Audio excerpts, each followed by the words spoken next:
One of the most important ideas in moral philosophy comes from Immanuel Kant. Immanuel Kant, German philosopher, lived in Prussia from 1724 to 1804. Didn't quite make it to his 80th birthday, so he died at 1779. Died at 79.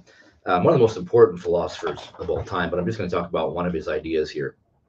Uh, Personhood. For Kant, a person is any being who has self awareness and is capable of complex, rational thought and genuine free choices.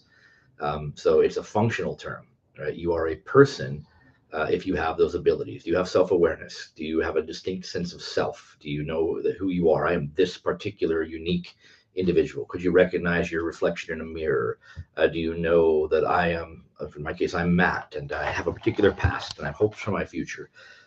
Can you make very complex choices like a 5 year plan?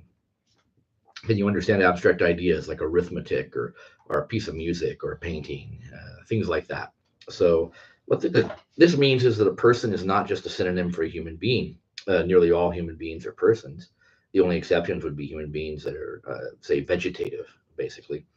But it's possible some animals could have enough self awareness and abstract thought that they might be persons. Aliens on another planet might be persons if they reach our level. If they have civilization, if they have language, if they have complex thoughts like we do. Angels, if they exist the way the Bible describes them, are clearly persons. If we ever create truly thinking machines, truly thinking robots, they're persons, right? So that's what a person is. A person is a being that is intelligent enough, that can think well enough, that has enough self awareness. And for Kant, such beings are morally special. They're very, very, very important because persons are the only beings that can appreciate value in the world. Persons are the only beings intelligent enough to appreciate the beauty of art, the beauty of a painting, the beauty of a piece of music, the beauty of a landscape or of nature. Non persons just don't have the cognitive capacity to do that. Also, because persons have the ability to have moral values, right? Persons can understand right and wrong and act accordingly. And this makes persons morally special. We have intrinsic worth, we have inherent dignity, we have absolute value. And so, one of the things Kant says about being a good moral agent is that what you need to do is treat persons with fundamental respect, fundamental dignity, fundamental rights. Right? So, being a good moral person means treating other persons with dignity, with respect, valuing their integrity. And one way he expresses this is one of his versions of the categorical imperative. There are several versions of this. The categorical imperative is just Kant's main moral principle. And one version is always treat a person as a subject, not an object. Treat them as an end in themselves, never as a mere thing. Okay, don't treat a person as a thing. A thing is a mere object, right? Like, so this pencil is a mere thing. I could do whatever I wanted to. I could just break the pencil, throw it away. Nobody cares. It's just my pencil, right? There's no problem there with that. But you can't treat people like that. You can't treat persons like that. Persons have rights, they have dignity, and you must respect that. You must respect their integrity and their dignity.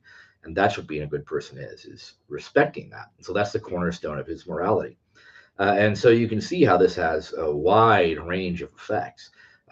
When is something a person? This has tremendous effects in, say, animal rights. It has tremendous effects on the question of abortion. Right. So if some animals are smart enough to be persons, and some might very well be, the great apes are extremely intelligent. They have high levels of self-awareness and abstract thought. So are dolphins, for example. Um, that's a real important consideration. When does the fetus become a person in the womb?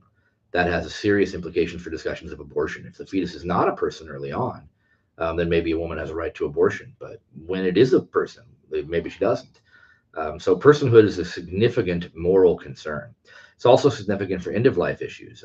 If somebody is kept alive by a ventilator or a feeding tube, but they are mostly brain dead or they're in a permanent vegetative state, is the person gone? Should we pull the plug? Should we remove the feeding tube? So there are significant issues here. So that's core concept of personhood. And that's what I want everybody to think about, what he means by that. Okay, thank you very much.